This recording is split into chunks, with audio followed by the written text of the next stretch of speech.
Un minuto pasa de las 9 en punto de la mañana, un minuto pasa de las 8 en punto si nos escucháis desde las Islas Canarias. Ya estamos en tiempo de nuestro espacio de tertulia con Carlos Cuesta. Carlos, buenos días. Muy buenas. Hermenegildo Altozano, buenos días. Buenos días. Y Mario Garcés, buenos días. Buenos días, un placer. Bueno, pues será por temas, porque otra cosa no, pero temas de actualidad sí que tenemos, y si queréis pues podemos comenzar por el tema de Begoña Gómez, esa nueva no declaración de Begoña Gómez en los juzgados de Plaza de Castilla. Carlos Cuesta. Bueno, yo quiero hacer un añadido antes de entrar porque la declaración de Begoña Gómez se resume, la anterior se resumía en no, y salgo corriendo, y ahora pues no ha habido ni no. Me acojo a mi derecho a no declarar y se acabó la explicación después de una semana en la que acabamos de resumir todo lo que ha salido. Vamos, lo que ha salido literalmente en un gobierno normal hubiese servido para que hubiese dimitido evidentemente el marido de esta persona, que se llama Pedro Sánchez. Pero yo quiero dejar constancia del trato que se le dio a la prensa. Hay formas de aislar, hasta ahora los motivos, los argumentos para generar una especie de cápsula de seguridad ultrakilométrica era el orden público, era que no se le hicieran determinados comentarios, que no se le agrediera en teoría a Begoña Gómez. A mí me encantaría que me explicaran cómo eso incluye el mandar a una mediana de 2 metros de ancho a toda la prensa entre una hilera por la que van en uno de los carriles de Castellana a unos 70-80 kilómetros por hora los coches, y otra por la cual van unos 40-50 kilómetros por hora los autobuses. Metidos ahí, pues habría no menos de 20 y pico periodistas, más las cámaras, más los micrófonos, etcétera, etcétera. Algunos de ellos, cuando tenían que salir para volver a posicionarse, tenían que hacerlo directamente por la carretera, y de hecho a alguno de ellos le pasó rozando un autobús.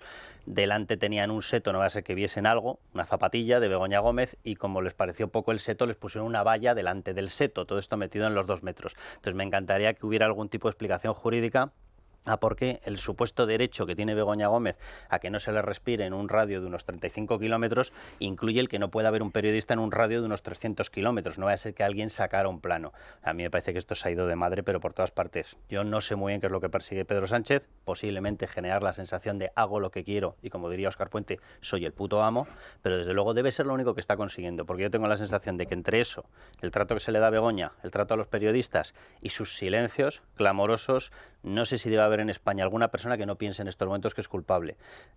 Si alguno tiene dudas, de todas formas que se lea las informaciones, porque es que no hay indicios, hay toneladas de indicios / pruebas, pero lo del otro día fue de vergüenza ajena.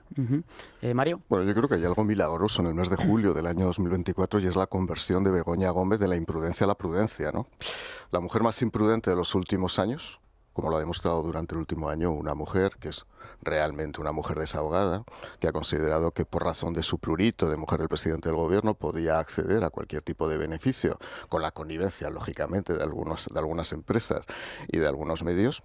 Pero la verdad es que de pronto se ha convertido a la prudencia, se ha acogido al derecho a no declarar. Se podía haber acogido hace un año al derecho a ser prudente, al derecho a no cometer irregularidades, al derecho a reconocer cuáles son sus limitaciones y sus restricciones en su condición de mujer, a pesar de que no hay una institucionalización de la figura de la mujer del presidente del gobierno, pero ahora se ha acogido a la prudencia. Y se ha acogido al derecho a no declarar por una razón muy sencilla, porque si se acoge al derecho a declarar la lía todavía más, porque es que basta que diga algo, lo diga en inglés o lo diga en español, para consumar definitivamente el reconocimiento de un delito, es que sería prueba ya casi preconstituida. La realidad de Begoña Gómez es que desde luego no es el lápiz más afilado de un estuche, y por supuesto cuando se pone a hablar, pues lógicamente tendrá un problema.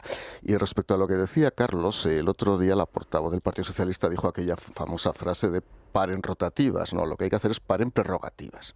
Paren prerrogativas porque no hay derecho a cómo se trató a los medios de comunicación el otro día en Plaza de Castilla. Realmente es delirante. Estamos viviendo ya escenas que por asimilación o casi ya, pues prácticamente nos estamos acostumbrando a ciertas rutinas de abuso en cuanto a los usos de los medios policiales, no deberían desde luego convertirse en una especie de costumbrismo socialista. Y acabo, ¿no? Esto forma parte cada semana, y estaba escuchando antes la radio, estaba escuchando antes a Carlos, esto se convierte en un episodio nuevo de uno de los nuestros. Esto es la familia, ¿no? Y sobre todo lo que hay detrás es que tengo una impresión de absoluta impunidad. Yo que pensaba ingenuamente, confieso, Carlos me conoce, yo soy muy ingenuo en ciertas cosas, que después de todo lo que había pasado en este país, la gente tenía más cuidado a la hora de comportarse en las administraciones públicas, en las relaciones de poder, en las relaciones de afinidad. Veo que no. veo que el caso de Begoña Gómez y el caso del hermanísimo, es decir, el que compuso la segunda parte de Madame Butterfly, aparentemente, pues la verdad es que les da absolutamente igual cómo se comportan, porque consideran que están por encima de todo, encima de la ley, encima del derecho, encima de las leyes, a lo cual evidentemente ya me imagino que hablaremos, ha contribuido a que el Tribunal Constitucional se haya convertido en un tribunal de casación judicial y en un tribunal innovativo desde el punto de vista Mario, legislativo. si te gustó el Elixir de Amor, la adaptación de David Azagra, que es que utiliza seudónimo el chico, no te pierdas La Paz Perpetua. ¿Ah, sí? Una maravilla, lo digo con toda la ironía, que él patrocinó desde su cargo. 3 perros, literal, 3 perros, hablando sobre antiterrorismo. Ah, sí, eso ha sido su principal Ya, el título aportación. promete, Su principal aportación al género. Bueno, yo creo que su principal, después del Elixir de Amor, redactado por él, por David Sánchez Pérez Castejón, yo creo que La Paz Perpetua, que así debió empezar a premonizar su futuro, fue el anticipo de su silencio. Puccini, Luego, hay rumores de que no volvió a aparecer. Puccini se está revolviendo ahora mismo en la tumba, sabiendo que le van a superar poco a poco, ¿no? Pero bueno. Hermenegildo.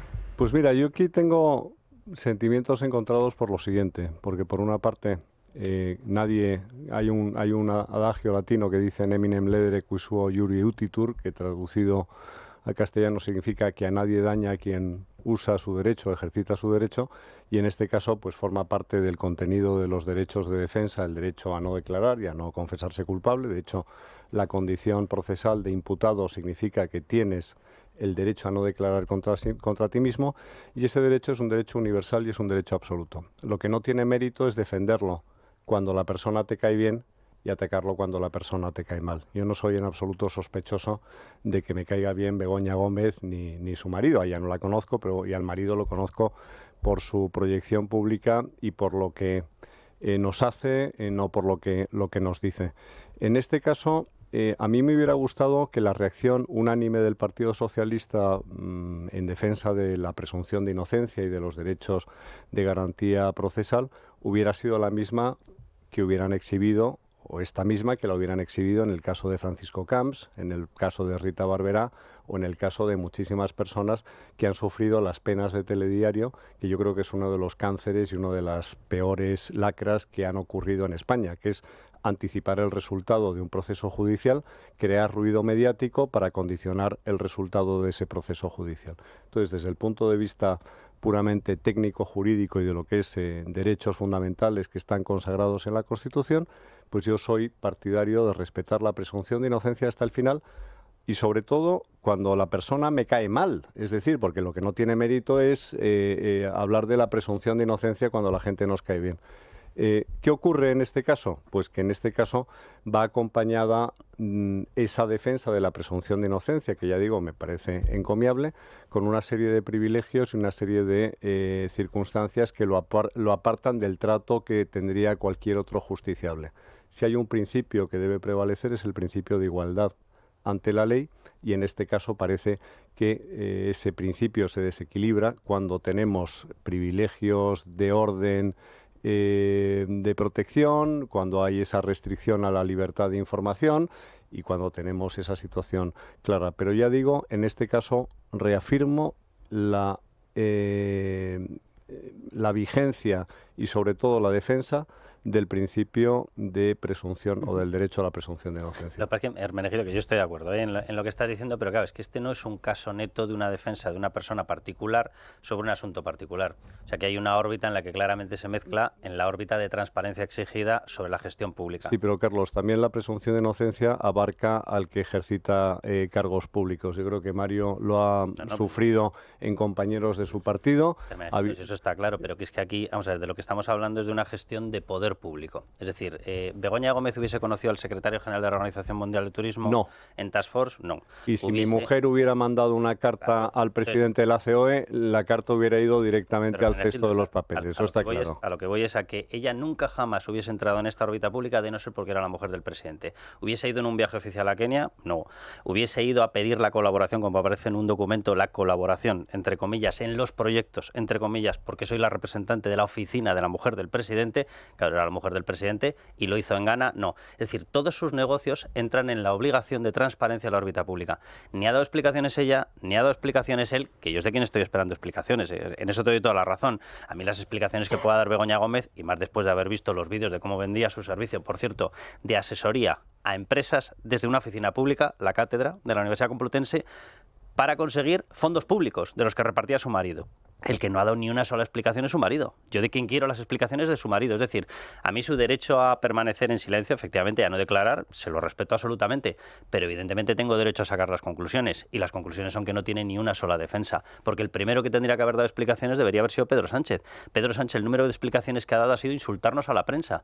Nos ha llamado generadores de bulos, nos ha llamado fango, y yo todavía estoy esperando que me presente una sola querella, demanda, derecho al honor, lo que él le dé la gana, no sé, hasta petición de revancha, no lo sé, o sea, lo que quiera, un duelo tirando el guante, que haga lo que quiera. No ha presentado ni una sola queja por ni una sola de las informaciones, ni una. Es decir, él ha renunciado al derecho, a través de la justicia, de haber protestado por las informaciones, y que ha hecho insultarnos. ¿Y qué hace su mujer? No dar ni una sola explicación. Resumen, sacamos la conclusión. La conclusión es: no tenéis ni una sola explicación que dar, porque es evidente que había un delito como la copa un pino. Ha hecho una cosa, fíjate, más allá del insulto, que es utilizar el presupuesto público para amenazar. Totalmente. Es decir, esa es la consecuencia. Pero que ya te digo que hay que distinguir los dos planos, el plano puramente procesal y el plano jurídico, y de hecho yo creo que cuando se trata de causas judiciales hay que respetar al máximo, por aquello que decía Santo Tomás Moro, que le atribuye Bolt en la obra de teatro Un hombre para la eternidad, cuando le dice a su yerno, dice, perseguirías, te saltarías o talarías todos los árboles del derecho para perseguir al diablo. Y le dice el yerno, sí. Y le pregunta a Tomás Moro, dice, entonces, ¿en qué árbol te refugiarías cuando el diablo se diera la vuelta y fuera contra ti? Es decir, si talamos los árboles del derecho, ¿en qué árbol nos vamos a refugiar cuando venga el derecho contra mí? El árbol que quieren talar es el de la libertad de prensa, ¿eh? O sea, a los que mandaron a una isletra entre coches a 80 kilómetros por hora y autobuses a 40-50 era la prensa. Y el que no está respetando ese derecho, la tutela judicial efectivamente está asegurada para el denunciado o la persona que tiene la querella encima de la espalda, evidentemente, pero también a ser atendido por jueces. Los primeros que están en estos momentos bombardeando al juez es el propio gobierno. Es decir, todos los atentados que estamos viendo contra su integridad, contra su veracidad, contra su honor, proceden de bulos lanzados desde el gobierno. Es que contra este señor se han inventado que era un agente infiltrado con doble DNI que acumulaba propiedades en el registro mercantil de forma oculta, y les ha dado igual. Y que tenía un interés directo porque tenía una hija que era concejal de un ayuntamiento. Aparte de marcarle el domicilio. Fijaos que pasado el tiempo, yo creo que habrá que distinguir entre las conductas que son reprobables desde el punto de vista de la dignidad, de la honestidad de lo que es un político y de lo del círculo, de proximidad del círculo, y las conductas que son reprobables o reprochables criminalmente, que las decidirá un tribunal. Pero me voy a remontar a algo previo. En mi condición de alto aragonés, y como se ha hablado tanto de Benasque, vamos a hablar de Benasque. ¿Tú también comprabas botas en Barrabés? Conocí a Barrabés en una campaña electoral. En la calle O'Donnell. ¿Dieron buen resultado? Conocí a Barrabés en una campaña electoral en un mitin donde había 6 personas. ¿Ya te guiaban por el camino de internet? A 6 personas, casi más gente que me leen mis novelas. O sea, esta era la realidad que había en aquel momento, ¿no? Muy poca gente sabe, por cierto, que Benasque tuvo una alcaldesa maravillosa que se llamaba Luz Gabas. Luz Gabas, el premio Planeta, y le doy un beso a Luz. Y intentando de alguna manera extrapolar su novela, ahí no hay palmeras en la niebla, ahí lo que hay es palmeros en la niebla. ¿Qué quiero decir con esto? Esa sociedad de la nieve, que comienza efectivamente hace muchos años, se forma por las relaciones personales de Barrabés, de un personaje que era el responsable del Partido Socialista en Benasque, al cual luego se le atribuyó la presidencia de una fundación deportiva, y, evidentemente, las estancias en el esquí, tanto de Pedro Sánchez como de Begoña Gómez. Porque iba más Begoña hasta donde yo sé que el propio Pedro Sánchez a esquiar. El esquí provoca relaciones muy fluidas en el Alto Aragón. Hay alguna que se le ha roto la nariz de vez en cuando, hay algunos que han tenido que ir en algún avión directamente o en algún helicóptero a algún hospital, y hay algunos casos como este que el Partido Socialista lo que hizo fue fundir determinadas relaciones, ¿no? ¿Qué quiero decir con esto? En el fondo hay una vieja tradición española de que a mis amigos y a mis familiares todo. Cuidado, ya digo, más allá de lo que luego venga el trasfondo jurídico y el trasunto jurídico penal que pueda haber, que lo habrá, no tengo ninguna duda que lo va a haber. A partir de ahí, esa famosa posición en la cual cuando yo ostente el poder y sea presidente del gobierno, todos vais a tener algo, es muy española, muy española. no solamente el Partido Socialista Obrero Español. Colócanos. Colócanos es una oficina de colocación, es que se convirtió en la primera oficina de colocación mucho antes de que el propio Escrivá se convirtiera al sexo en España, ¿no? Especifica el concepto colocar, porque en la corrupción del PSOE colocar tiene dos sentidos, ¿eh? Sí, bueno, en este caso es colocación laboral. Vale. Enchúfanos, Entiendo. Vale. Aunque había mucha nieve, pero entiendo que era colocación laboral. Tito te podría discutir el término. Por eso, sin duda. Entonces, a partir de ahí, insisto, hay una especie de aspiración permanente del Partido Socialista Obrero Español a que los míos no los toca a nadie y los coloco. Ya sea mi mujer, mi amigo, mi monitor de esquí. Por cierto, los monitores de esquí en Aragón han dado mucho juego también. Han dado muchísimo juego. Yo en mi próxima vida quiero ser monitor de esquí del Partido Socialista Obrero Español en Huesca, porque da para ser presidente de la comunidad autónoma o da para ser de pronto presidente de una fundación porque le llevas bajando una pista de 4 kilómetros al próximo candidato a la presidencia del gobierno de este país. Y una cosa que lo vi además publicado el otro día en Libertad Digital y yo no había sido consciente, son los informes de valoración de las ofertas presentadas en los concursos a los que se presentó Barrabés. Es un escándalo. Y hablo en este caso ya como jurista, como autor de varios manuales en materia de contratación pública y incluso he participado parcialmente en la redacción de algunas de las leyes de contratos del sector público. Yo nunca había visto valoraciones, como decimos los juristas, per relationem. Es decir, que estoy dando puntuación en función de cuál es la oferta que me ha presentado Barrabés. Eso yo no lo había visto en la vida. Cuando tú vas a valorar una oferta desde el punto de vista de los criterios subjetivos, que es como define la ley de contratos del sector público, es decir, aquellos que no son cuantificables de manera automática, lo que haces es tienes un tramo de valoración del 1 al 10 y en función de eso das el 6, el 7, pero no existe el 7 y Barrabés. Es decir, el 7... pero es que es mejor que la de Barrabés. Mario, pero es que encima eran proféticos. Es que la de Barrabés se estudió en la posición 18 y los 17 informes previos incluían valoraciones sobre la no vista. Es curioso. Y dices, hombre, chico, el informe Aramil Fuster más o menos lo podía intuir, pero hombre, verlo plasmado en un documento... Eso no sabía, o sea que empezaron a valorarlo el 18... antes de que presentara la presentación propuesta. Fue del 1 al 18 y la 18, pues por lo que fuera, porque le tocó, por lo que fuera, era Barrabés. Y las 17 previas incluyen valoraciones hablando de la oferta que en teoría no habían visto. O sea, es una cosa maravillosa, sí, yo no sé. Yo no lo había visto nunca, y ahora ya si me dices esto, desde luego ya me queda una entrega, por cierto, confirma. Me queda una entrega. Una entrega. Mañana te hago la entrega. Mañana te hago la entrega directamente para que se publique, pero vamos, así vamos a reventar el medio con la información de mañana, pero bueno. Oye, volviendo al tema de Begoña Gómez, a mí me llama la atención y tengo bastantes dudas de cuál va a ser o por qué se niega a declarar, cuál es su estrategia de defensa, y también me llama la atención el tema de que tenga que entrar por el garaje otra vez, que no se la pueda ver, etcétera, etcétera, y sobre todo cuando dijo el abogado que en la primera declaración no lo había hecho porque no tenía toda la información, pero que sí que lo haría. Esto dijo el abogado. Vamos a escucharlo. No tenía ninguna duda en que quería colaborar con la Administración de Justicia. Por lo tanto, venía dispuesta a que si el juez aclaraba cuáles eran los hechos que son objeto de investigación, declarar. Mi representada, doña Begoña Gómez, no ha declarado, no porque tenga nada que esconder, no porque ella no quiera dar explicaciones, sino porque esta defensa le ha recomendado que no se hiciera esta declaración. ¿Cuál es la estrategia de Begoña Gómez por no decir nada? Es clarísima. Es decir, desde el punto de vista jurídico-procesal es obvia, que es trasladar la carga de la prueba hacia el otro y crear la impresión de que hay una causa general y que no hay una acusación concreta. O sea, a mí, desde el punto de vista de estrategia procesal, la que hace Antonio Camacho, que se llama Antonio Camacho, Antonio, ¿no? sí. Antonio, sí, Camacho, sí. La que hace Antonio Camacho me parece impecable. Es decir, a mí me gustaría que si yo me viera en una situación similar, tener un abogado que trazara esa misma estrategia. Es decir, no hay una obligación de declarar y no hay una obligación de confesar contra uno mismo. Entonces me parece que desde el punto de vista de estrategia y de técnica jurídico-procesal me parece impecable. ¿Creen que se puede archivar la causa? Sí. ¿Que se puede? Archivar. Como todas las causas, y se puede sobreseer y se puede seguir adelante con el juicio oral, puede haber una condena, es decir, todas las posibilidades están abiertas. Me refiero a Begoña Gómez. Si ella piensa, realmente ella pensará, oye, esto se va a archivar y aquí no va a pasar nada. Vale, yo creo, vamos a ver, el agárrame que te declaro, o sea, como estrategia, yo estoy de acuerdo, como estrategia penal me parece muy bien, pero vuelvo a lo que estábamos hablando al inicio. O sea, es que es la mujer del presidente, es que esto tiene una trayectoria y una trascendencia política brutal. Quien no está declarando es una persona que hasta hace 3 días colgaba en Instagram, en LinkedIn, por todas partes, vídeos suyos anunciando que era asesora para conseguir fondos públicos y subvenciones de los que repartía el gobierno de su marido. O sea, de esos, perdón, de esos vídeos debe haber 1.500, 1.600. Aprovechaba conferencias internacionales en Punta Cana para hacerse publicidad, exigía reuniones con ministros africanos para hacerse publicidad, exigía reuniones en países extranjeros con representantes empresariales para hacerse publicidad, y de pronto ha pasado al agárrame que te declaro porque es que no voy a decir nada. O sea, como estrategia jurídica es verdad, es la más correcta, y no os digo nada si veis el contenido de los vídeos. O sea, aquello es un poema. O sea, si alguien se piensa que Begoña Gómez va a ser capaz de hilar una postura, una versión en la que consiga defender su posición y no incriminarse, de verdad que vea los vídeos.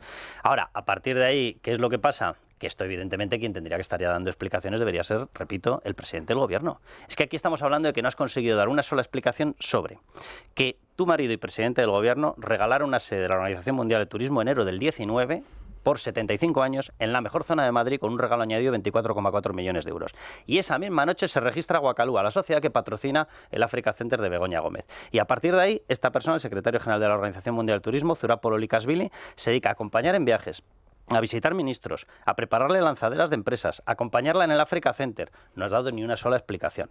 De Guacalúa saltamos a ¿cuál era la sede de Guacalúa? Anda, la sede de Guacalúa eran locales de Carlos Barrabés. Y a Carlos Barrabés, ¿qué hiciste? 2 cartas de recomendación. ¿Y qué ocurrió el mismo año de las cartas de recomendación? Que la principal empresa que se presentaba tuya a esos concursos públicos, Innovanex, multiplicó por 141 veces el importe conseguido en los concursos públicos. Y tu marido, presidente del gobierno, Pedro Sánchez, no ha dado ni una sola explicación. O sea, yo a lo que voy es a que esto evidentemente tiene una órbita jurídica, y yo la respeto plenamente. Ella puede no declarar, y de hecho, conociendo el paño, es lo mejor que puede hacer, no llegar a hablar. ¿Cuál es la cuestión? Que a partir de ahí saltas a la cuestión de transparencia política. Esto es una vergüenza, pero en eso le doy la razón a Hermenegildo. ¿Quién tendría que estar dando explicaciones de esto? Pedro Sánchez. ¿Quién es el autor del enchufe a ella? ¿Por qué el rector de la cátedra acudió a llamada a una secretaria de presidencia, a Moncloa, para fabricarle la cátedra? Porque no tenía titulación universitaria. ¿Por qué consiguió la dirección de la cátedra? Porque fue a Moncloa, porque fue a Presidencia, porque fue a Pedro Sánchez. ¿Por qué es enchufado a los 11 días de llegar a la Secretaría General del Partido Socialista el hermano de Pedro Sánchez? Porque es el hermano de Pedro Sánchez. ¿Por qué tuvo negocios internacionales, sigue teniendo negocios internacionales Begoña Gómez? Porque es la mujer del presidente, por lo tanto, ¿quién tiene que dar explicaciones? El presidente del gobierno. Esto es un acto nauseabundo de ocultismo y de negocios familiares, lo decía antes Mario. Fíjate, Carlos, ¿hay alguien capaz de nombrar ahora mismo con nombre y apellidos a algún hermano de Mariano Rajoy o algún hermano de José María Aznar? No se acuerdan ni el nombre de su mujer. Yo te voy a citar uno que solicitó protección de escolta porque tenía amenazas, era el Luis, el hermano notario, no se le llegó a conceder, y de hecho la relación entre los dos pues sufrió fruto de aquello. Fíjate, y eso yo sabiéndolo porque tengo conocimiento de la familia. Que mi hermano famoso en la historia es Juan Guerra. Sí. Totalmente. Pero fíjate, incluso ha sido peor, Hermenegildo, porque un hermano de José María Aznar fue penalizado a pesar de que era letrado de la Seguridad Social y a pesar de que toda su carrera la había desempeñado fuera. Una hija Sin embargo, de Guindos. fue penalizado. Sí. Muchísima gente, por razón de ser familiares en el Partido Popular, han sido penalizados precisamente por su relación con sanguíneo de amistad. Las dos varas de medir. Pero sí que voy a decir una cosa. La hija de Chávez acabó en Minas de Aguas Teñidas, y casualmente eran empresas que tenían relación y se beneficiaban. Es decir, es la doble vara de medir, pero multiplicada por 100. De todos modos lo decíais muy bien y creo que lo hemos comentado. Es decir, Begoña Gómez es, creo, el clásico sujeto procesal que debe estar callado. Por obligación, por devoción y casi por convicción, porque es que como abra la boca tenemos un problema grave. Y por observación, sí. Y por observación. Incluso es que de verdad, si le empiezan a hacer preguntas y ella intenta aclararlas, lo que hace es confirmar la prueba. O sea, Nos va a aclarar. Lo va a aclarar rápidamente. Entonces mejor que no sea una perjura, mejor que no la líe más. O sea, tanto como estrategia procesal, y es más. Como seguramente se va a ir, tened en cuenta que ella probablemente no se ha leído absolutamente nada de la causa. Ella lee los periódicos, luego acompaña a su marido en el encierro del Monte Sinaí 5 días a ver, Begoña, ¿qué has hecho? Cuéntame con quién has hablado, que fueron los 5 famosos días de encierro. No fueron días para recapacitar políticamente si continuaba o no. Era ¿qué has hecho, Begoña? Y estoy convencido que en ese núcleo había gente del Partido Socialista, algún abogado del Estado y gente de Moncloa analizando los posibles desahogos administrativos y políticos. Déjame que haga una cuña. ¿Hasta qué punto has dejado plasmadas pruebas? Porque Pedro Sánchez sabía desde el día 1 lo que estaba haciendo. Claro. Porque si no, no es él el que le regala la sede antes de que empiece toda esta retahíla de hechos. Yo estoy de acuerdo. O sea, si es que Pedro Sánchez no descubre nada aquel día cuando se encierra 5 días. Lo que descubre seguramente que su mujer la desfachatez la ha podido superar. Es decir, se ha dado cuenta que es una desahogada. Él es un desabogado, porque él no controla absolutamente nada. No quiero decir que controla a su mujer, porque me dirán que soy machista y este tipo de cosas, pero es tu familia. Y lo diría igual si Pedro Sánchez fuera una mujer y quien estuviera cometiendo irregularidades fuera un hombre, exactamente igual fuera su esposo. Dicho eso, también a ella no le interesa declarar porque ya nos ha leído el sumario. Cuando el juez Peinado dice aquella famosa frase, no se preocupe, yo la voy a ilustrar. Los que hemos conocido los juzgados, y lo sabes bien, Hermenegildo, de Plaza de Castilla, que habitualmente el juez, es decir, el responsable, el funcionario de la oficina judicial, te deja directamente el sumario en el pasillo y le dice al letrado, y ahí lo tienes y lo puedes leer y tienes media hora. No, en este caso no, en este caso te voy a ilustrar. Esto es la gran ilustración, la enciclopedia ilustrada. No se preocupe, señora Gómez, que si usted quiere, a diferencia del juzgado número 40, que le han puesto ahí todos los pliegos encima de la mesa, no hay ningún problema. Y ahora voy a hablar en mi condición de exsecretario de Estado de Servicios Sociales. Alguien me tiene que explicar que es un especialista en captación de subvenciones. Alguien me lo tiene que explicar. Begoña. Ya, pero eso me lo tiene que explicar Begoña. Hay muchos en España. Te puedo empezar a hacer una lista y no terminamos sobre especialistas en captación de subvenciones. Como en subvenciones, en captación y gasto. En principio los procedimientos están perfectamente reglados, son tasados y son transparentes. Entonces, ¿qué aporta? ¿Qué valor aporta un captador de subvenciones? Cuando yo escuché por primera vez que Begoña Gómez era especialista en captación de recursos, hay tres formas de captación de recursos para una entidad pública o privada, fundamentalmente privada. Una capta recursos de entidades privadas. Oye, voy a una entidad financiera, a un banco, tal. No sé si en nombre de mi marido, en nombre propio o en nombre de todos, no tengo ni idea. Segundo lugar, captar fondos públicos. Para eso hay convocatorias. Tienes que presentar la solicitud en el marco correspondiente. O tres, y pensé que Begoña Gómez era eso.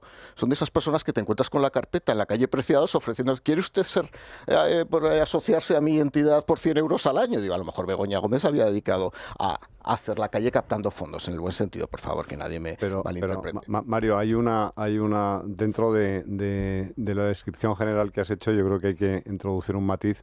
Claro que hay una especialidad en captación de subvenciones. Hay expedientes, por ejemplo, estoy pensando en los fondos Next Generation o en el Innovation Fund, donde tienes un pliego de 80 páginas que tienes que rellenar, que tienes que acreditar, que tienes que establecer un plan de negocio, que tienes que hacer una proyección de los ingresos, de delimitar muy bien cómo son los CAPEX, ver cómo encaja en cada una de las categorías. Es decir, yo creo que, te digo porque tampoco, que hay gente que profesionalmente se dedica a asesorar en eso y que no es que sean sospechosos de actividad. Me estoy refiriendo a la pseudocaptación, que es una cosa diferente. O sea, Mario, evidentemente, la asistencia técnica de una gran consultora. La diferencia es muy sencilla. Lo que está diciendo Hermenegildo es, hay profesionales que se dedican a analizar todas esas peticiones, todos los trámites y te hacen una labor de asesoría.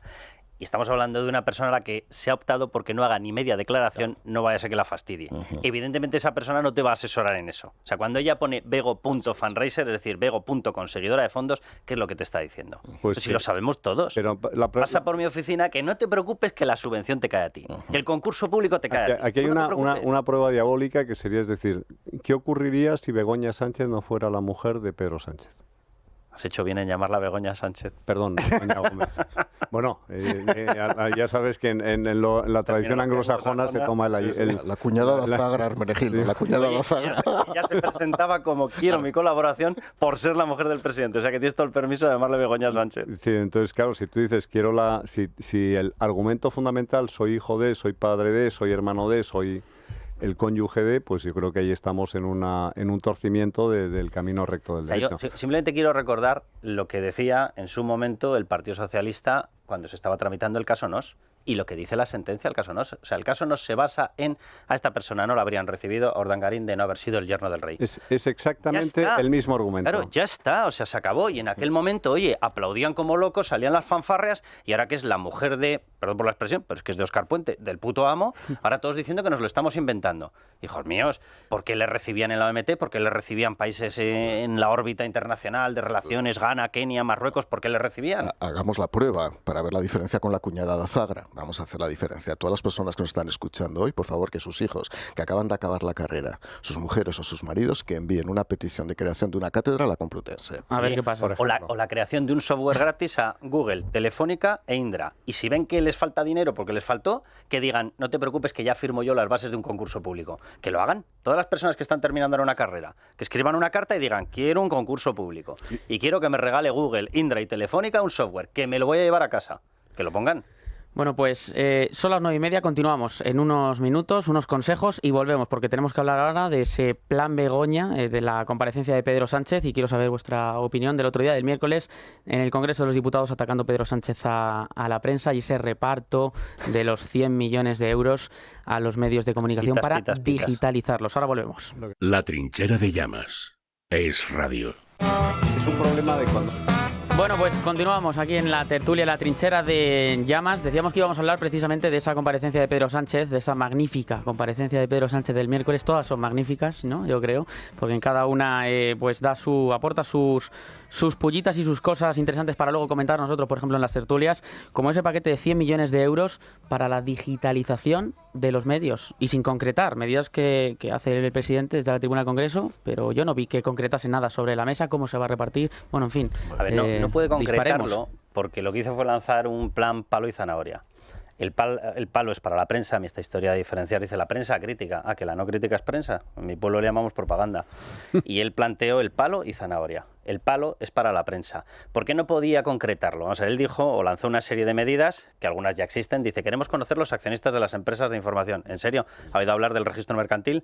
Míreselo. O sea, tengo el convencimiento de que Begoña Gómez debió mirar mucho el registro mercantil para ver a qué empresas les podía ofrecer la asesoría para obtener los fondos públicos que repartía su marido. Bien, por tanto, el registro mercantil lo conocen.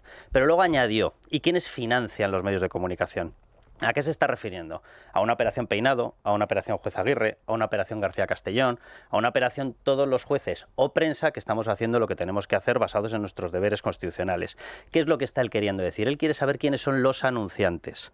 ¿Por qué quiere saber quiénes son los anunciantes? Pues porque, oye, lo mismo que en un concurso público, Barrabés, que estaba el 18, todos hacían referencias, todas negativas suyas y todas positivas para Barrabés, pues lo mismo al anunciante de este grupo o al anunciante de otro periódico que sea crítico.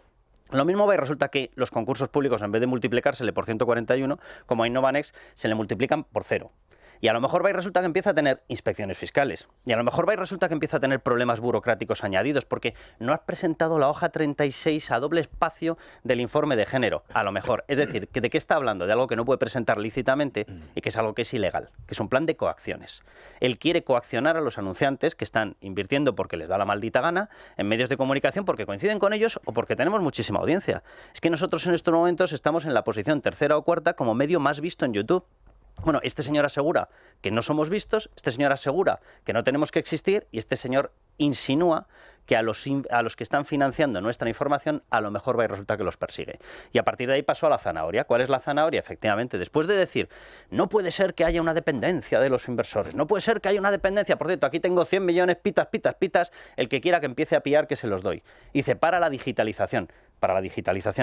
Voy a lanzar una noticia, es un scoop internacional, mundial, existe Internet.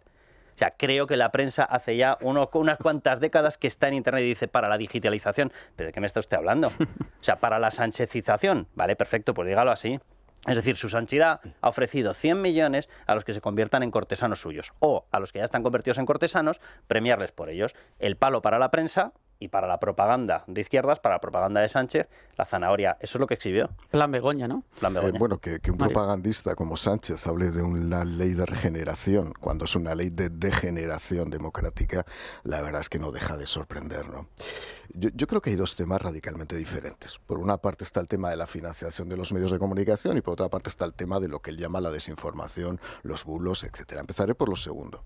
Respecto a lo segundo, ya existen figuras jurídico-penales. Desde el Código Penal de 1837 existen las injurias, existen las calumnias. Por tanto, el que se sienta ofendido, oye, ahí ya tiene una vía. Evidentemente se ha ido actualizando. Es verdad que los delitos que afectan al derecho al honor en el Código Penal español podrían tener un repaso, se podrían analizar a la vista fundamentalmente ahora de cuáles son los altavoces de transmisión de las propias afirmaciones que hay, desde las redes sociales a otras cosas, pero sí ya existen. Y por tanto es un tema de adaptabilidad.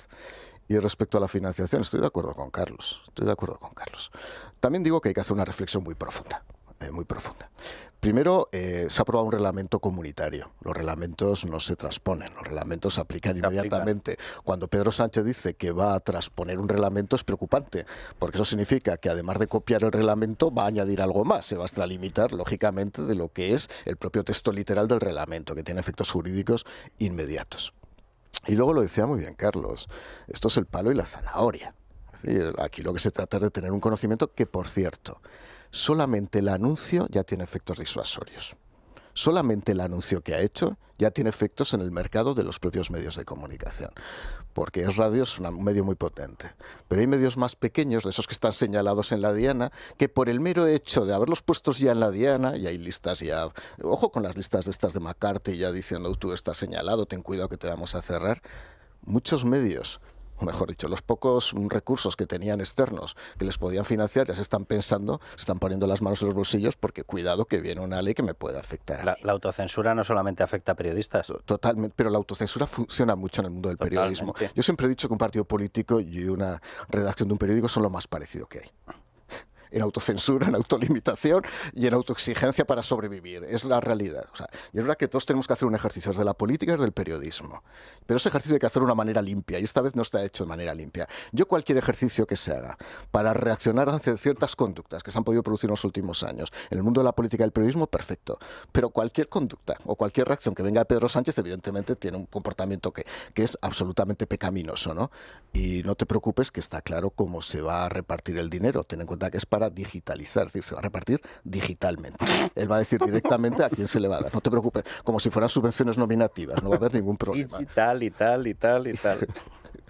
Hermenegildo. Fíjate, a mí por una parte es verdad que tienes muchísimos recursos en el ordenamiento jurídico, el derecho a rectificación, la protección del derecho al honor, a la intimidad personal y a la propia imagen, los delitos de injurias y calumnias. También es cierto que el ejercicio de esos derechos es muy costoso y es muy difícil, sobre todo cuando tú tienes informaciones difusas. Pero sí estoy con Carlos en que el resorte principal que tiene un Estado o un gobierno es una amenaza muy sutil, porque tú puedes efectivamente abrir una inspección de Hacienda, puedes empezar a hablar de inspecciones laborales, ver cómo tienes a tus empleados o tus colaboradores, entonces empezar, y eso además le puedes dar una relevancia y una proyección pública por medio de los medios afines. Pues mañana dicen hay irregularidades contables en el digital X, entonces ya lo tienes señalado como si fuera un incumplidor. Yo creo que eso es muchísimo más peligroso que el otro. A mí lo de las subvenciones, yo lo que haría sería terminar con todas las subvenciones, es decir, lo que tendría que estar es prohibido constitucionalmente que hubiera dinero de los contribuyentes que ya tienen bastante trabajo generando el dinero para pagar los impuestos, para que esos impuestos vayan a pagar actividades que yo soy involuntariamente productor de cine, resulta que me he enterado que soy productor de cine porque produzco películas que nadie ve, pero me retuercen el brazo con mis impuestos. ¿Eres productor? Soy productor, tú también eres productor de cine, y Carlos también, y tú también. Todos los españoles son productores de cine. No soy de verdad, no, pero bueno, sí. Bueno, eres editor o contribuyes a la edición de determinados medios, es decir, yo creo que se solucionaría con una limitación clara, y aquí quien tiene que intervenir obviamente es la Comisión Europea, porque motu propio no lo va a hacer absolutamente nadie. Todo el mundo ha manejado siempre las subvenciones pues para comprar favores o para penalizar al enemigo. Y en el caso de los medios en España es clarísimo, es decir, la amenaza más sutil viene no al propio medio, sino, como decía Carlos, al anunciante. Si yo tengo el poder del Boletín Oficial del Estado y determino, por poner un ejemplo, que la tarifa eléctrica va a ser A, B, C o D, o que va a haber determinadas facilidades para construir infraestructuras públicas, y no necesito una particular amenaza, sino que levanto las cejas a cualquiera de las empresas de infraestructuras que operan en España y le digo, oye, mira, es que no nos gusta que te anuncies en este medio, con eso basta. O sea, no necesitas hacer más. Y el mayor peligro para la libertad de expresión es la asfixia económica, no hay más. Hay tres vías de financiación de medios más allá de lo financiados en el mercado, ¿no? Por parte del sector público, ¿no? Por una parte son las ayudas públicas. Evidentemente las ayudas públicas deberían desaparecer. Totalmente. Yo creo que solamente había un diario, y creo que este medio lo debe saber, que dependía directamente de la Diputación Provincial como una sección más, que creo que era el diario de Teruel. Dependía directamente. O sea, estaba encuadrado y evidentemente era un periódico blanquito donde salía todo el mundo. Bueno, era como el Arriba, como el Informaciones, como el Pueblo. El diario de Teruel era una sección de la Diputación Provincial de Teruel, y creo que sigue siendo una sección de la Diputación Provincial de Teruel. 2. Luego están las aportaciones que se hacen a través de un contrato, que es la publicidad institucional o la publicidad comercial. Y ahí sí que hay una contraprestación. Yo sí que haría un análisis muy gigante de eso. Da para mucho, se podría hablar muchísimo de la publicidad. Simplemente invito al Partido Socialista Obrero Español y sobre todo a los medios afines, vamos a decir, editorialmente al Partido Socialista Obrero Español, que cuando haya una campaña de violencia de género, pues no reciban ningún dinero por parte de la Administración Pública, del Ministerio de Igualdad, que lo hagan como responsabilidad social corporativa. Si tan comprometidos están directamente con la igualdad, ¿por qué cobran por un tema de ese tipo? Seamos todos consecuentes también, ¿no? Entonces, por eso tenemos la publicidad por una parte, que eso ya es una relación contractual, donde hay una prestación de servicios a cambio de dinero. Se podría hablar mucho de este tema, muchísimo de este tema. Y desde luego hay que hacer una reflexión profunda por parte de todo el mundo. En segundo lugar, insisto, las subvenciones. Un medio de comunicación no puede recibir una subvención. Pero repito que esto pasó ya en la pandemia. ¿Os acordáis? Uno de los primeros decretos leyes que se metieron, no sé si recuerdo si eran 20 o 30 millones para financiar televisiones, por la caída de la actividad aparentemente, pero ojo, no de todas, sino unos medios concretos. Bueno, en esta entrega ha anunciado, de hecho, que acaba de encontrar espacio en el espectro radioeléctrico para un nuevo canal. Sí, ahora, sí. justo. O sea, justo cuando se está informando sobre su mujer y su hermano, acaba de encontrar que había un hueco para un canal. Además, se va a digitalizar también, se va a dar digitalmente a alguien. Si queréis, hacemos una porra de a quién le va a caer. No está claro. ¿Para el lado ideológico de la derecha o para el lado ideológico de la izquierda? Si vas a Bwin, se cotiza unos Pero 300. Algún grupo ha subido ya en cotización. Una explicación, porque la gente a lo mejor llega al convencimiento o a la conclusión y dice, no, es que ahora han empezado las presiones a la prensa. Vamos a ver, ahora lo que ha empezado es la cuestión absolutamente obscena de ser capaz de lanzar en una tribuna parlamentaria un aviso de amenaza a unos y de tener comprados de forma masiva al resto. Esto ha pasado ahora, es Las la obscenidad. amenazas a la prensa existen desde que hay prensa. Bueno, y yo quiero recordar sin más, vamos, ya es cuestión personal o cuestión de grupo o cuestión de como lo queramos llamar. O sea, con la investigación del caso Azuz, que por cierto sigue abierto, un caso de presunta financiación ilegal del Partido Socialista, estas presiones han sido al orden del día. Si nos vamos para atrás, con el caso Gürtel, con el caso Kitchen, hemos sufrido los mismos presiones. Yo no voy a decir las mismas presiones, pero hemos sufrido presiones. Con el caso de los hermanos de Chimo Puig, exactamente lo mismo. Con el caso de Tito Berni, exactamente lo mismo. ¿Cuándo hemos dado el salto a la obscenidad? Cuando se ha tocado a la familia de Pedro Sánchez. O sea, lo que tenemos es un salto cualitativo. O sea, estamos totalmente acostumbrados a la presión. ¿Qué es lo que le ha ocurrido a Pedro Sánchez? Que esa presión, esos insultos, vamos a presentar querellas, vamos a llevar a todos a los tribunales, pues aquí estamos esperando. Ese sois fangos, sois lo peor, la fachosfera, sois todos fascistas, se os va la mano al tarro de mayonesa. Bien, bien. Todo eso nos ha importado un soberano comino. Como nos piensa seguir importando un soberano comino hasta el día que nos muramos, ¿vale? Como se ha dado cuenta de que eso no funciona, ahora ha pasado a la cara B. Pues ya que vosotros vais a permanecer en la trinchera, y te lo pongo bien fácil, ¿qué es lo que ha hecho? Decir, a ver si sois capaces de permanecer en la trinchera si os reviento la trinchera.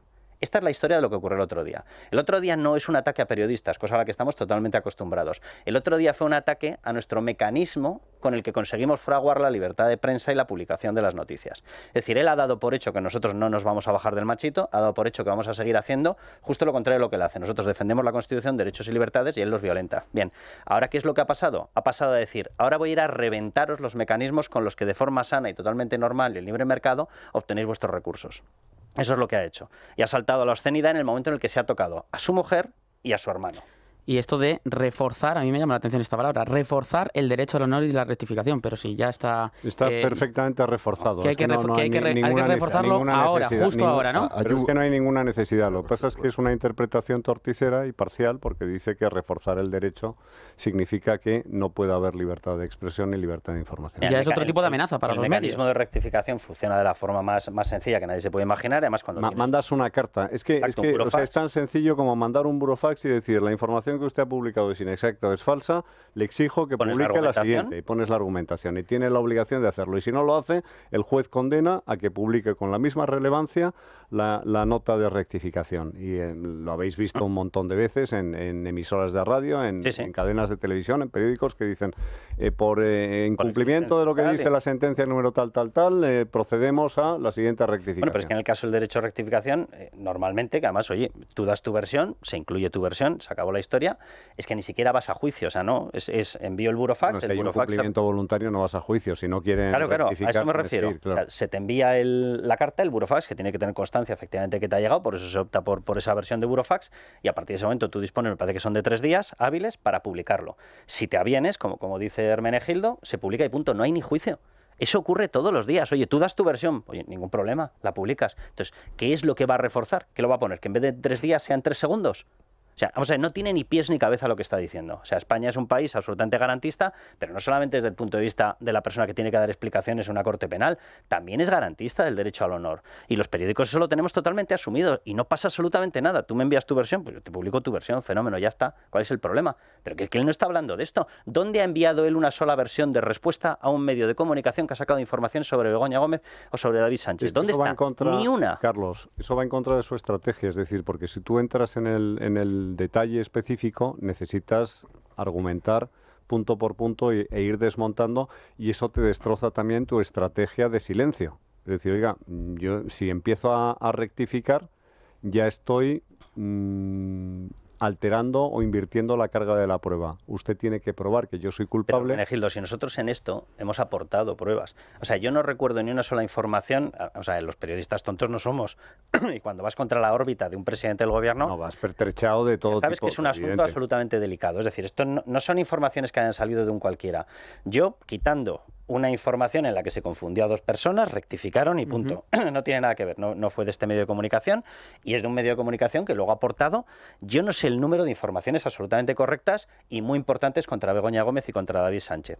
Del otro lado sí puedo citar el famoso bulo que se inventaron contra la mujer de Alberto Núñez Feijóo, que por cierto, tuvieron que desmentirlo, pero el que no ha desmentido después de utilizarlo en sede parlamentaria fue María Jesús Montero y Pedro Sánchez, que de hecho hacía la seña con la mano como diciendo, y prepárate que va más, ¿vale? Y recuerdo el otro bulo, que eso ya es patético, de asegurar que el juez Peinado era un agente infiltrado que tenía 2 DNIs y acumulaba patrimonio secreto y oculto. Y dices, venga chico, por amor de Dios, o sea, la espía que me achuchó está un poco lejos de la realidad. ¿Y quién tenía 2 DNIs al final? Estamos hablando... Bueno, el que tenía 2 nombres era el hermano, David Azagra y David Sánchez Pere Castejón. Estamos hablando del honor, y en España hay 2 honores, el honor del común de los mortales, de los españoles, y el honor de los Pricci, como esa gran película, que en este caso es el honor de la cuñada de Azagra.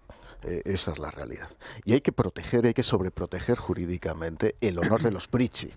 Es el honor de la mafia, es el honor de mi familia. A mi familia no la toca absolutamente nadie. La regeneración democrática lleva 5 años en el Congreso de los Diputados pudiendo subir a exponer un plan de regeneración.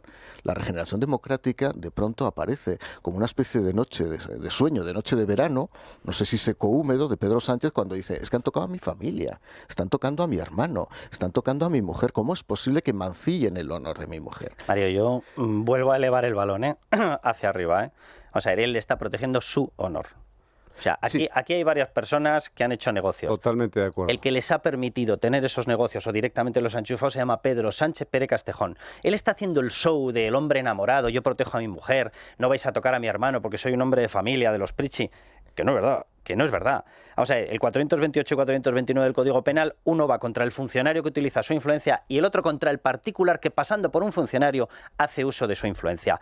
Ejercicio de agudeza visual, pregunta de trivial para nuestra audiencia. ¿Quién es el funcionario más potente y más cercano a Begoña Gómez que le podría haber dado acceso a modificar un rescate de Globalia, a meter a una persona en concursos públicos? O sea, ¿quién es? ¿Quién era el más cercano?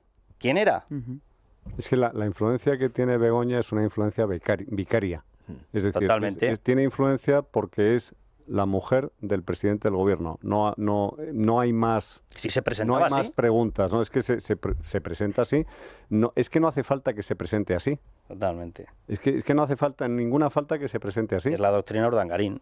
Usted simplemente con ir era el pues ya yerno del rey. Es obvio, es decir, es que usted es usted y su circunstancia. Y su circunstancia en este caso es que es la cónyuge, la mujer del presidente. No del deja gobierno. de sorprender que este país, lo hablábamos antes fuera de micrófonos, cuando te llama un presidente del gobierno te pones de pie y automáticamente dices ¿qué me va a decir? Ojo, llevamos 20 años en que las grandes empresas de este país han estado implantando modelos de eso que llaman compliance. Cuidado con las relaciones con las administraciones públicas. ¿Dónde están los límites? ¿Dónde están las posibles restricciones que pueda haber en la relación? Cuidado a cuánto puedo invitar a un secretario de Estado subsecretario, una comida y cuidado, y ojo el regalo de Navidad, y cuidado con las relaciones. Y ahora resulta que de pronto por el mero hecho de ser la mujer del presidente del gobierno se te abren todas las puertas. Esto es una costumbre carpetobetónica española. Pero, Mario, Muy tengo carpetobetónica. una pregunta. ¿Qué consejero delegado de una empresa de relevancia se niega a acudir a la llamada del ministro del ramo o del presidente del gobierno. Ninguno. Pero a partir de ahí, Hermenegildo, sí, yo estoy de acuerdo. Ninguno. Yo he visto situaciones curiosísimas. Pero a partir de ahí tú puedes hacer lo que tienes que hacer, es acudir, asistir a la reunión, imponerte tus límites. Puedes ser amable, puedes ser elegante en la reunión, pero yo hay cosas que no podría hacer. A ver, Mario, por ejemplo, pero vamos a ser serios. Lo ideal, no estoy diciendo que se vaya a hacer, pero lo ideal sería que no se acudiera. Que no hubiera llamada. Es decir, Lo ideal sería que no se acudiera. La pregunta es la siguiente. ¿Tú crees que en el Reino Unido Keir Starmer o Boris Johnson o John Major o Margaret Thatcher llamaba regularmente a los presidentes de las grandes empresas públicas, no por situaciones extraordinarias, porque hubiera una crisis de abastecimiento o lo que fuera, sino de forma regular? Vente que vamos a hablar. Esos son modelos diferentes. Son modelos, sí, pero ¿tú crees uno bueno y otro malo. ¿Tú crees que en España se hubiera dado la situación? Modelo latino, Hermenegildo. España es un modelo Mario, latino. Sí, claro, pero es que con eso de esto es un modelo latino, llevamos 40 o 50 años y sigue la misma juerga. Y lo que yo digo es que la corrupción en España no es coyuntural, es estructural. Es decir, y está metida en el propio sistema de checks and balances o de pesos y contrapesos y de medidas y contramedidas. Yo no imagino, como ocurrió en el Reino Unido, que el director de la BBC, es decir, el director de Televisión Española, llevara ante los tribunales al primer ministro, ganara ante los tribunales al primer ministro y siguiera siendo director de la BBC. Eso no me lo imagino. Aquí lo lleva en la cabalgata de los Reyes Magos ante los Reyes Magos. Yo digo es muy bueno, dadle todo. Muchas veces, cuando juega en la PlayStation se imagina que hay efectivamente la misma. Muchas veces, y lo he vivido, cuando el presidente del gobierno, el presidente de una comunidad autónoma llama al CEO o llama al presidente de una empresa, no le dice ¿para qué? Oye, quiero verte. Conforme se desarrolle la conversación es cuando tú tienes que poner ojos, evidentemente, a veces ojipláticos, y hasta aquí hemos llegado, y decir elegantemente tengo otras cosas que hacer. Pero esas cosas ocurren también en la realidad. Vamos a hacer una pequeña pausa, vamos a seguir con unos consejos publicitarios y volvemos, porque además a la vuelta vamos a hablar del tema de Venezuela, próximo domingo elecciones, domingo 28, y vamos a hablar con Emmanuel Rincón, que ha sido señalado directamente por Maduro. Eso a la vuelta. Continuamos aquí en directo en la tertulia política en Es Radio, en la Trinchera de Llamas, 10:03 de la mañana. Venezuela se la juega, como decíamos, el próximo domingo en unas elecciones que pueden dar un vuelco en la situación del país y alejarse por fin del régimen chavista. Hablamos, como comentábamos antes, con Emmanuel Rincón, que ya está con nosotros, CEO de Renacimiento Regional y activista venezolano exiliado y señalado por el régimen de Maduro. Buenos días, Emmanuel, ¿qué tal? Bien, chévere. El próximo domingo, Emmanuel, como decía, es un día crucial para Venezuela porque allí se celebran elecciones generales que pueden acabar por fin con el régimen chavista. Si nos fijamos en las encuestas, la diferencia entre la intención de voto para lograr el deseado cambio pues es abismal respecto a los que pretenden votar por la continuidad de Maduro. Viendo estos datos, entiendo que hay esperanza, ¿no? Creo que las expectativas de cambio son bastante elevadas, muy elevadas, tomando en cuenta la situación adversa que enfrentamos en Venezuela por razones más que obvias y más que lógicas. Maduro está llamando a un baño de sangre y una guerra civil si ellos pierden, y yo no doy por descartado de que vayan a intentar robarse las elecciones. De hecho, para mí hay una probabilidad mucho más alta de que ellos intenten robarse las elecciones, salgan diciendo que ellos ganaron, a que ellos vayan a dar el brazo a torcer. Sin embargo, creo que hay una esperanza de cambio más allá de todos los obstáculos que la dictadura pueda poner. Y esto se debe, para mí esto no es como que ya Maduro, vamos a decir, así sea que ellos entreguen el poder el día de mañana, así sea que ellos de cierta forma admitan que pierdan las elecciones el domingo, Maduro en teoría no entregaría hasta creo que enero o febrero del próximo año. Eso le va a dar muchos meses a ellos para planificar y hacer quién sabe qué cosas.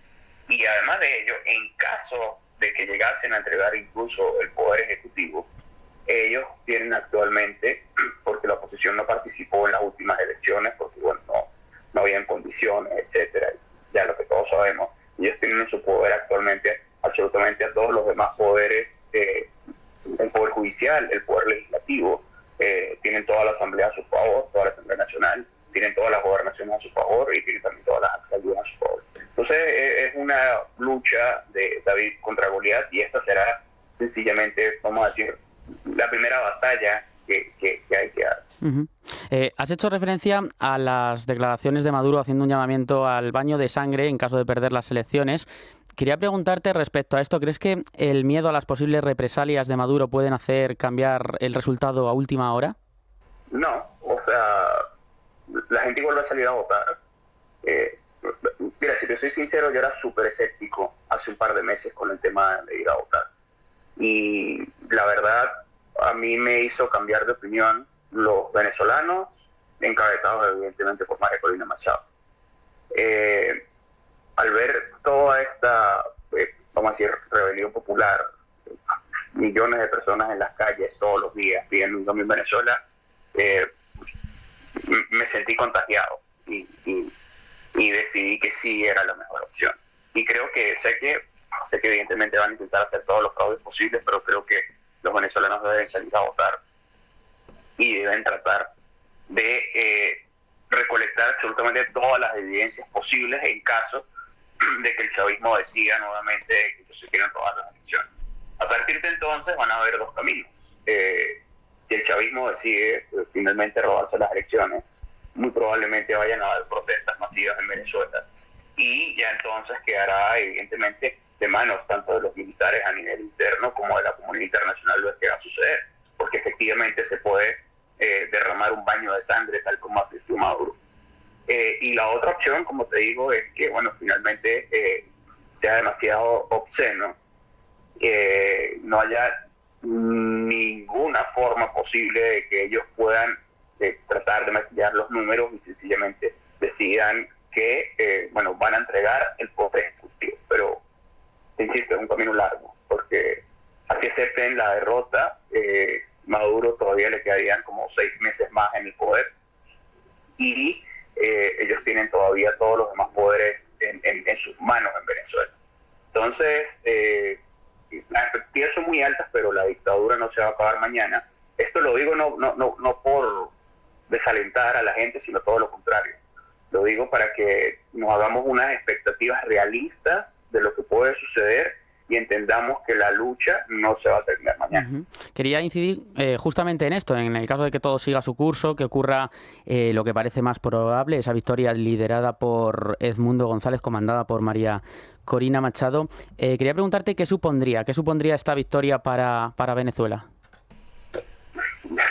No te lo puedo ni explicar. Tenemos décadas esperando esto. No. De verdad, perdón, pero no tengo palabras para explicarte lo que significaría para nosotros como venezolanos empezar a ver la luz al final del túnel.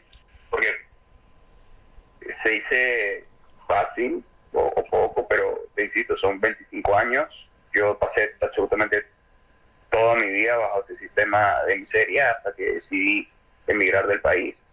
Todos mis recuerdos de infancia ya están con el chavismo en el país. Y básicamente he pasado toda mi vida a las sombras de esta gente que ha destruido mi país durante más de 20 años. Entonces no tengo cómo ponerlo en palabras. Y preocupa porque tenemos como contraste a países como Cuba, que tienen prácticamente 3 veces más que nosotros en esto y no han logrado solucionarlo todavía. Así que, te insisto, no hay palabras para describir. Y antes de terminar, también quería preguntarte, porque Manuel ha sido directamente, como comentábamos antes, señalado directamente por el régimen por defender tus ideas. ¿Qué ha supuesto este señalamiento para ti y también para tu gente más cercana? Bueno, tomando precauciones personales con mi familia, tuvimos que mover gente dentro de Venezuela.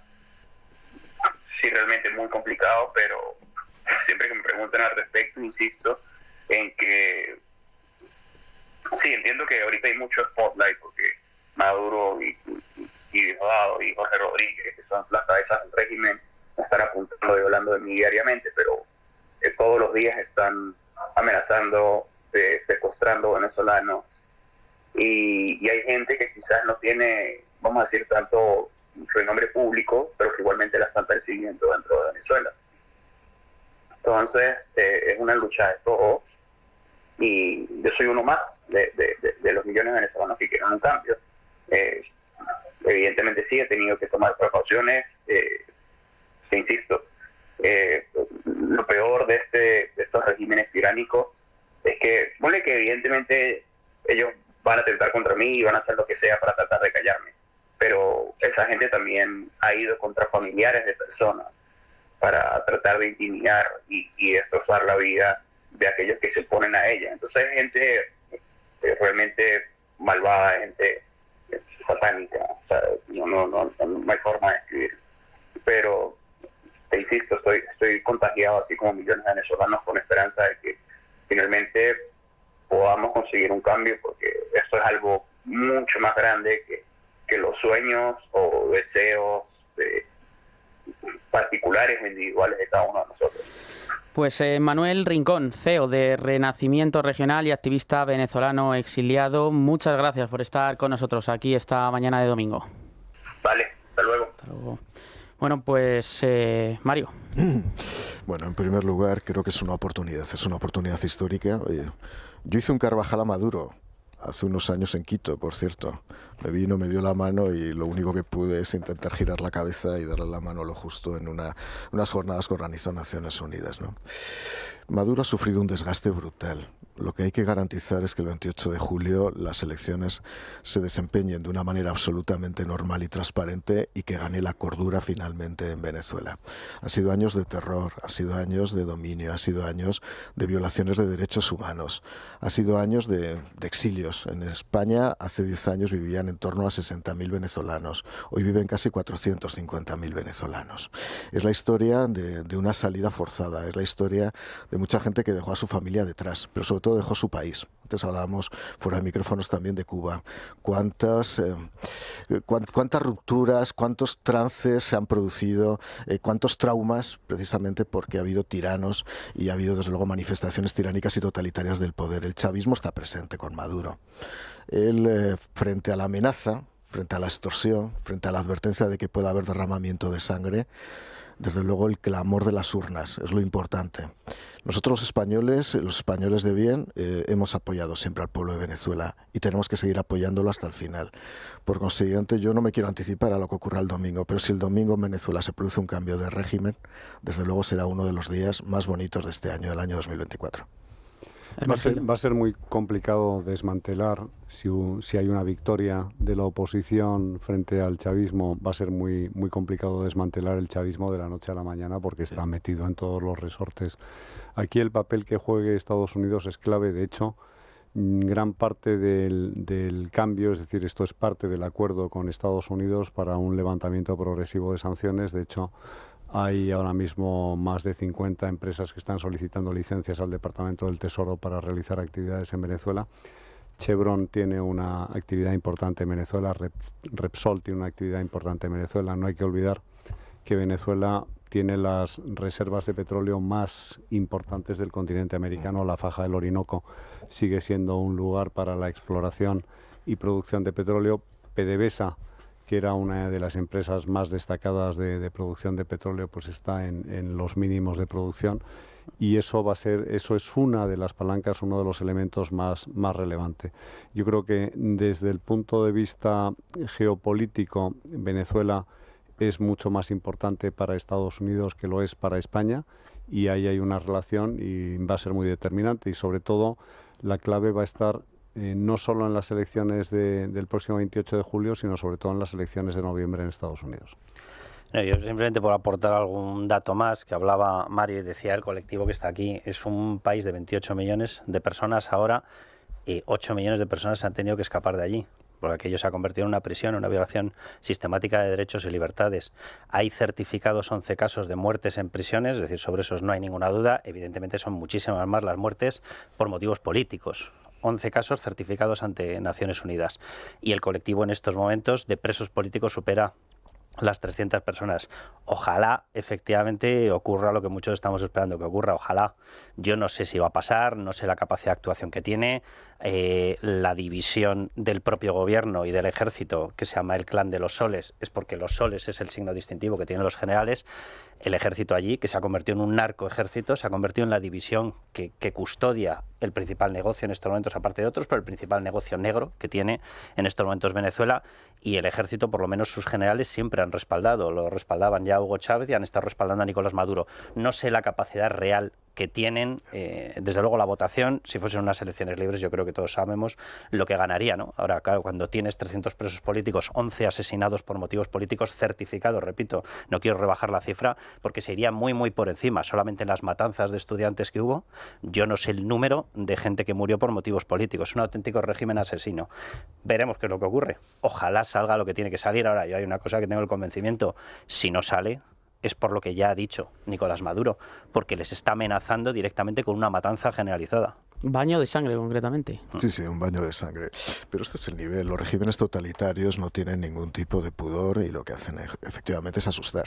Hay un factor disuasorio. La mera advertencia, la mera amenaza de que haya abatimiento, porque existe un régimen carcelario. Venezuela es una gran cárcel, igual que Cuba es una gran cárcel, y se mantiene sobre la base de factores que disuaden el comportamiento de la población, y fundamentalmente es el miedo a reaccionar, el miedo que imponen los regímenes. Por eso es muy importante cuando hay unas elecciones que la comunidad internacional vele porque se hagan de una manera transparente y porque finalmente, y esto es un llamamiento desde aquí, humildemente, a que todo el que pueda vaya a votar para acabar con una de las mayores tragedias que ha habido en América Latina. Por cierto, ahora que hablas de la comunidad internacional, hay determinadas personas a las que les debería dar vergüenza el papel que están desarrollando. Me refiero a José Luis Rodríguez Zapatero. Sin duda, lamentable. Pero aquí se ha retratado todo el mundo y se está retratando todo el mundo. Y por cierto, si se retrata a José Luis Rodríguez Zapatero, se retrata a Pedro Sánchez, porque es un expresidente del gobierno del Partido Socialista Obrero Español. Yo soy muy escéptico respecto del hecho de que un gobierno autoritario, totalitario, un régimen totalitario pueda abandonar el poder así como así. Es decir, es que puede darse perfectamente el escenario en el que ganan las elecciones y dicen, pues yo no me voy. Entonces vamos a ver ahí, yo digo, la clave en ese escenario va a ser qué presión puede ejercer Estados Unidos sobre Venezuela. Ya la ha intentado ejercer por todas partes y la ha aprovechado. Es decir, es que esto es lo de siempre. Es decir, tú presionas desde Estados Unidos a Venezuela y de repente llega Rusia y China y dicen, pues aquí estoy yo para salvarte. ¿Por qué? No porque seas mi amigo, sino porque en este juego geoestratégico, que es mucho más interesante desde el punto de vista de permanencia en la historia que lo que puede ser la coyuntura de unas elecciones, pues resulta que tenemos a China y a Rusia, pues Rusia suministrando los Sukhois, que es el principal elemento de las fuerzas aéreas venezolanas, China asegurando pues que va a haber un off-taker confiable y además suministrador de tecnología. India Oil también está participando en la exploración de hidrocarburos en Venezuela.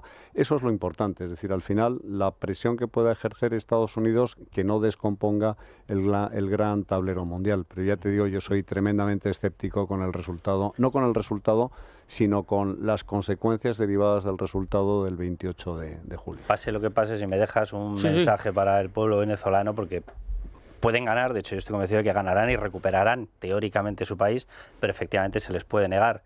El artículo 1 de la Constitución de 1812 española, Constitución de Cádiz, decía aquello de que la nación española es la reunión de los españoles de ambos hemisferios. Pues eso.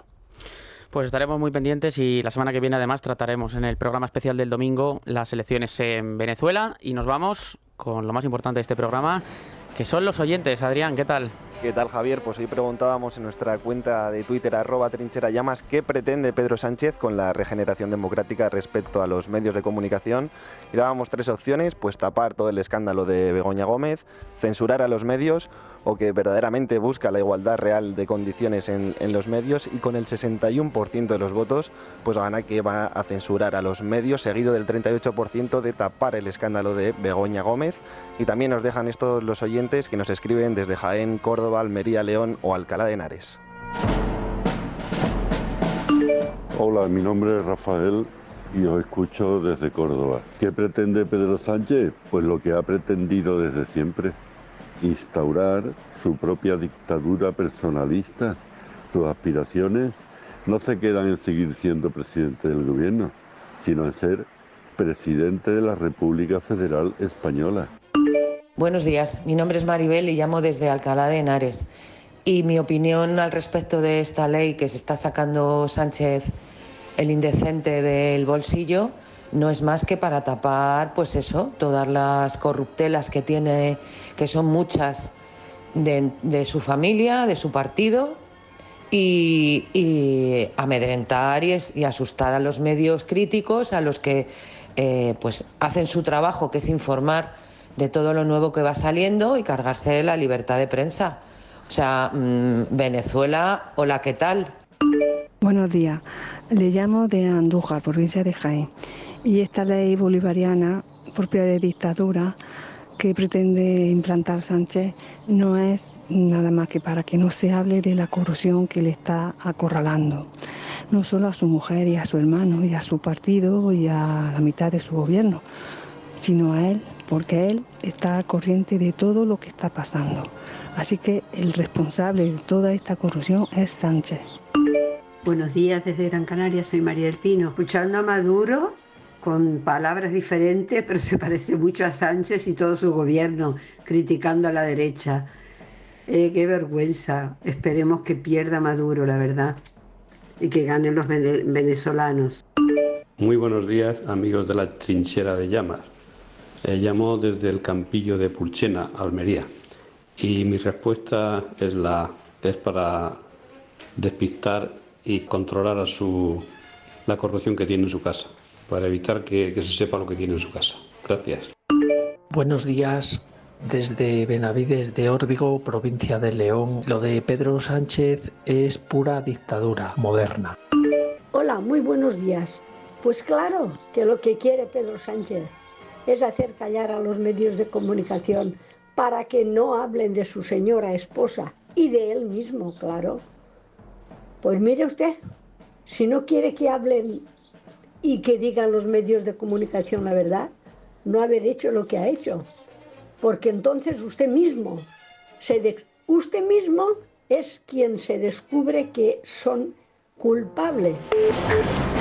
Muchísimas gracias a todos los oyentes que nos envían sus opiniones aquí al teléfono de la Trinchera de Llamas. Carlos Cuesta, muchas gracias. Nada, un placer. Hermenegildo Altozano, muchas gracias. Muchas gracias. Y Mario Garcés, muchas gracias. Gracias, y que no paren nunca las rotativas en España y que Venezuela cambie. Gracias. Ahí está. Nosotros seguimos ahora con las secciones, la defensa de la trinchera ya contracorriente con Manuel Llamas. Seguimos. La Trinchera de Llamas. Es Radio.